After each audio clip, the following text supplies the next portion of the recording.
Hello everyone, welcome back to another video. और आज की इस वीडियो में एक्सप्लेन करने वाला हूँ ब्लू लॉक एनिमे का एपिसोड नंबर 4।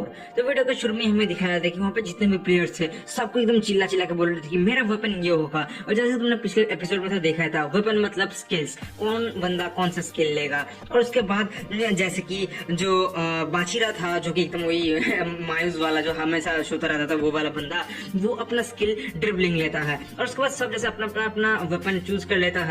उसके बाद आता है इसागी का टर्न। लेकिन इसागी कहता है कि सच बताओ तो मुझे कोई आइडिया नहीं है कि मुझे कौन सा वाला वेपन चाहिए और मैं बहुत ज्यादा कंफ्यूज हूँ। और ये सब सुनने के बाद सबको इसागी का थोड़ा बहुत मजाक भी उड़ाता है। लेकिन उसके बाद ही वो लोग डिस्कस करने लगते हैं कि ईगो ने जैसा कहा था कि हमें अपने वेपन को मास्टर करना होगा। लेकिन अगर हम अपने जो जितना भी स्किल है, जितना भी वेपन है, उन सबको भी मास्टर कर लिया, लेकिन एट द एंड अगर हमारे अंदर वो कोऑर्डिनेशन ही नहीं है, तब तो हम मतलब कहीं के नहीं रहे। और ये सुनने के बाद ही उनमें से एक बंदा कहता कि रुक जाओ, मेरे पास एक प्लान है जिसकी वजह से कि हम सबका भला हो सकता है। और उसके बाद सीन शिफ्ट होता है और हमें दिखाया जाता है कि वो जितने भी बंदे थे सबको एक प्रैक्टिस में चले जाते हैं। और प्रैक्टिस में वो लोग पिछले दिन के मुकाबले में तो काफी अच्छा कर रहे थे, जिसकी वजह से जो इसागी था वो मन ही मन सोच रहा था कि मुझे लगता है कि अभी इन सबको ये बात रियलाइज होगा कि अगर हम ये वाला मैच हार जाता है तो हम लोग सब यहाँ से एलिमिनेट हो जाने वाले हैं। जिसकी वजह से हम अभी मतलब पिछले से तो थोड़ा सा ज्यादा क्लोजर है और थोड़ा सा ज्यादा एक साथ मिलकर खेल रहे हैं।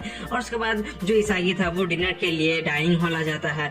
और उसको जैसे उसका रैंक बहुत कम है तो उसको फिर से वही गंदा वाला खाना मिलता है। लेकिन वो जैसे वो खाने जाता है तभी वहाँ पे कुनिगामी आ जाता है। और कुनिगामी वहाँ पे आके इसाई को थैंक यू बोलता है। जो सुनने के बाद इसाई कहता है कि थैंक यू किस बारे में। और तभी कुनिगामी एक्सप्लेन करता है कि कैसे पिछले मैच में ही उसने उसको पास दिया, जिसकी वजह से कि जो कुनिगामी है वो एक गोल स्कोर कर पाया, जिसकी वजह से अभी उसको काफी सारे बेनिफिट्स भी मिल रहे हैं। और इवन उसका जो स्कोर है वो भी काफी ज्यादा बढ़ जाएगा इसके बाद। जो सुनने के बाद इसागी भी काफी ज्यादा खुश हो जाता है। और उसके बाद कुनिगामी वहां से जाने लगता है। लेकिन तभी इसागी उससे पूछता है कि कुनिगामी तुम फुटबॉल क्यों खेल रहे हो। और तभी जो कुनिगामी है वो कहता है कि देखो, मुझे इस पूरे फुटबॉल गेम का एक किंग बनना है, मुझे इस पूरे गेम को डोमिनेट करना है। और उसकी वजह से मैं हर कुछ करने को तैयार हूँ। और इसके वजह से मेरा जो वेपन है, मेरा जो स्किल है, मैं उसके ऊपर और भी ज्यादा ध्यान दूंगा। जो सुनने के बाद जो इसागी था वो भी सोचने पड़ जाता है कि इन सबके पास कोई ना कोई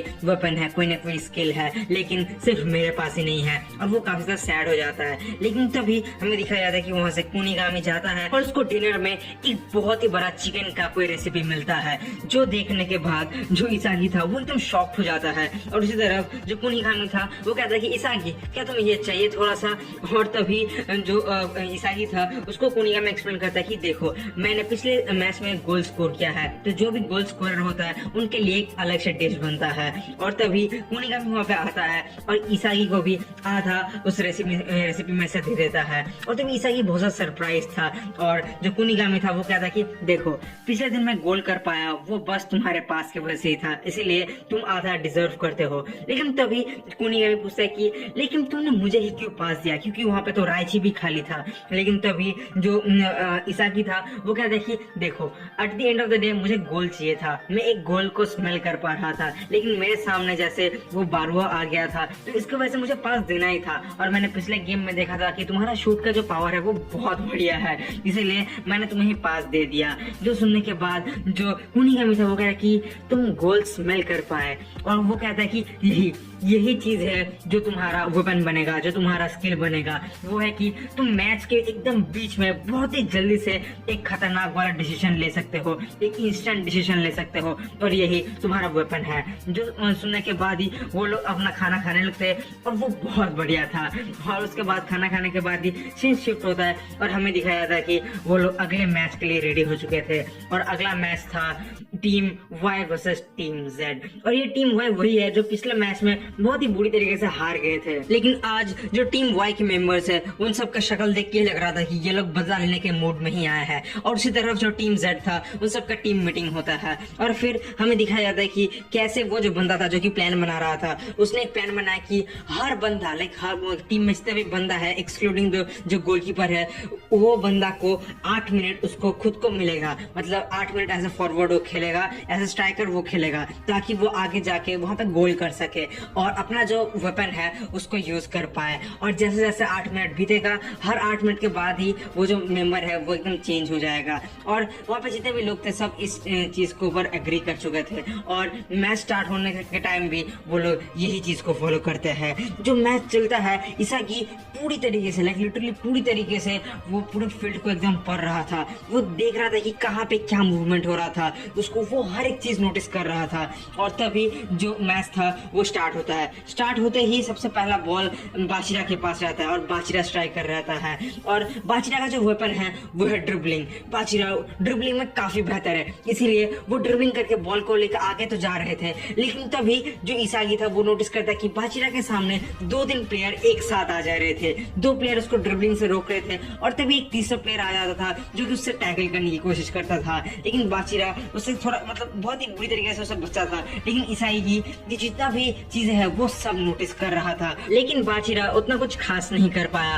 और उसके बाद बॉल जाता है कुनिगामी के पास। कुनिगामी का जो वेपन था वो था उसके पैर में। उसका जो शॉट था वो बहुत ही ज्यादा ताकतवर होता है और वो वही करता है। वो बॉल को लेके किसी भी प्रकार से डी के करीब जाता है और जैसे ही वो वहां पे पहुंचता है वो एकदम शूट मारता है। पहला बार उसने शूट मारा, लेकिन उनका जो डिफेंस था वो इतना ज्यादा टफ था कि उसका बॉल को एकदम पकड़ लिया। और जो देखने के बाद ही जो इसागी था वो भी एकदम शॉक में आ जाता है। और तभी इसागी एक चीज नोटिस करता है और वो है ओकावा। ओकावा वही बंदा है जो कि इस पूरे टीम बॉय का सबसे बेहतरीन प्लेयर माना जाता है। लेकिन ये जो बंदा है ये ना तो अभी अटैक कर रहा है और ना ही डिफेंस कर रहा है। ये पूरी तरीके से चुपचाप खड़ा हुआ है और इसी के ऊपर सक जाता है। और उसके बाद कुनिगामी फिर से शूट करता है, लेकिन जो बॉल था वो डिफेंडर फिर से रोक लेते हैं। और तभी वो जो बॉल था वो टीम बॉय के एक मेंबर के पास जाता है जो कि बहुत ही स्ट्रेंज था और उसका नाम था निको। निको बॉल को एकदम आगे किक मारता है और उसी तरफ हमें दिखाया जाता है कि जो ओकावा था वो एकदम आगे भागता है गोल के तरफ। और ओकावा बॉल को रिसीव करता है और वो एकदम जाता है आगे की तरफ। जो गोलकीपर था वो रोकने की ट्राई करता है, लेकिन एज वहां पे कोई भी डिफेंडर नहीं था तो वो जो गोल था वो बहुत ही आराम से हो जाता है। जिसके बाद जो स्कोर था वो टीम वाई का 1 और टीम जेड का 0 था। और ये सब देखने के बाद ईसा की सोचता कि हाँ ये ऐसा नहीं चलेगा, ये लोग के पास एक प्रॉपर प्लानिंग है और हमें इस प्लानिंग को तोड़ना ही होगा। और उसके बाद ही हाफ टाइम हो जाता है और जैसे ही हाफ टाइम होने के बाद वो सब बंदे अपने रूम में आते हैं। वो सब डिस्कस करने लगते हैं कि कैसे कैसे वो लोग इस गेम को जीत पाएंगे और सब कोई आपस में झगड़ा करने लगते हैं। लेकिन तभी कुओन वही बंदा जो कि पहले बार भी प्लान दिया था वो सबको समझाता है कि देखो हमें अभी ऐसे लड़के कोई फायदा नहीं होगा, हमें एक और प्लान सोचना होगा, हमें और भी ज्यादा अग्रेसिव होना होगा, हमें और भी ज्यादा अटैकिंग होना होगा, तभी जाके हम उनका जो डिफेंसिव वाला पोजीशन है उसको तोड़ पाएंगे। और सब लोग वहाँ पे जितने भी लोग थे सब लोग इसी प्लान में फिर से अग्री भी कर जाते हैं। और उसके बाद जो हाफ टाइम था वो खत्म हो जाता है और मैच फिर से स्टार्ट हो जाता है। और इस बार हमें दिखाया था कि वो जो प्लेयर्स है टीम वाई के वो लोग कुछ ज्यादा ही कोऑर्डिनेशन में खेल रहे थे।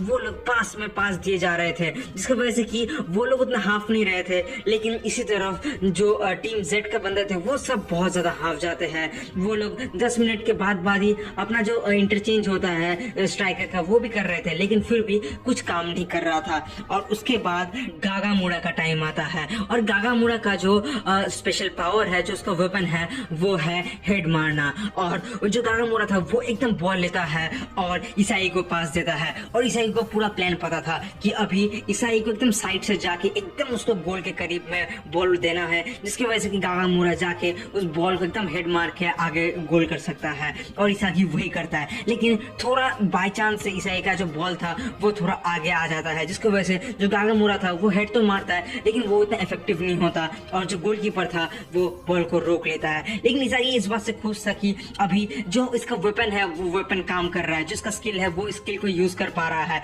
और ईसाई एकदम श्योर था कि नेक्स्ट गोल इसी टाइम से होगा। लेकिन तभी ईसाई को कुछ अजीब सा फील होता है, लेकिन फिर भी वो टी बॉक्स के अंदर चला जाता है क्योंकि अभी उनको कॉर्नर मिलने वाला था। और जैसे ही कॉर्नर का शूट होता है। जो इसागी था वो मन ही में सोचता है कि यही टाइम है हमें अटैक करना है। और मुझे नहीं पता, लेकिन शायद मैं पूरा सिचुएशन को थोड़ा सा मिसरीड कर गया। और जैसे ही वो किक आता है, जो इसागी था वो एकदम पीछे की तरफ भागता है, वो अपने गोल की तरफ भागता है। और वो मनी में सोचता है कि इतना देर तक मैं सोच रहा था कि ओकावा सब गोल कर रहा है और ओकावा को रोकना होगा, लेकिन ओकावा को जो पास दे रहा है हमें उसी को रोकना होगा, वही मेन विलेन है। और वो जो इसागी था वो वही करता है, वो एकदम आगे जाता है और हमें उसी तरफ दिखाया जाता है कि जो बॉल था वो एकदम गोलकीपर और सब डिफेंडर में लग के बॉल एकदम मिडफील्ड की तरफ आ जाता है। और जो इसागी था वो दौड़ जाता है और जैसे ही बॉल आता है इसागी एकदम निको के सामने आता है और बॉल को अपने ऊपर रिसीव कर लेता है। और फिर इसागी को पता था कि अभी उसको गोल करना है। वो बॉल को लेकर आगे जाता है और एक बहुत ही कस के शूट मारता है, लेकिन वो जो शॉट था वो थोड़ा सा बार पोस्ट से बाहर जा रहा था। लेकिन तो भी वहां पे गागामारू आ जाता है और एकदम एक ऐसा हेडर देता है जिसकी वजह से जो गोल था वो एकदम बार पोस्ट के अंदर जाता है, जिसकी वजह से कि जो गागामारू था उसको बहुत ज्यादा चोट भी आ जाता है। लेकिन फिर भी जो गोल था वो भी टीम जेड के लिए भी 1-1 हो चुका था और इस वजह से सब कोई वहां पे खुशियां मना रहे थे। लेकिन तभी वहां पे निको आता है और निको आके इसागी को कहता है कि हाँ तो तुमने मुझे पकड़ ही लिया और मुझे नहीं पता क्यों, लेकिन अगर तुम यहाँ पे नहीं होते तो ये गोल कभी नहीं होता और हम तुम्हारा टीम को एकदम निचोड़ देते हैं। लेकिन तभी इसागी कहता है कि तुम चुप रहो और हम यहाँ पे इस गेम को जीतने आए हैं। और तभी वो जो निको था वो कहता है कि देखो जो तुम्हारा और मेरा आंख है दोनों का आंख एकदम सेम है और तुम्हें मैं बता दूं कि मैं तुम्हें हराने वाला हूँ, इस गेम को मैं ही कंट्रोल कर रहा हूँ और तुम और तुम्हारा टीम इस गेम में हारने वाले हो। तो गाइस कौन है ये निको, क्या है इसका मिस्ट्री, ये इतना मिस्टीरियस कैसे हो सकता है? तो इतना तो मुझे नहीं पता, लेकिन अगर तुम्हें ऐसे मिस्टीरियस एनिमे देखना है तो तुम rising of the shield hero को देख सकते हो जो कि राइट में आ रहा होगा, और कोई मजेदार देखना है तो लेफ्ट वाला देख लो। तो मिलते हैं अगले एपिसोड में, टिल देन बाय बाय।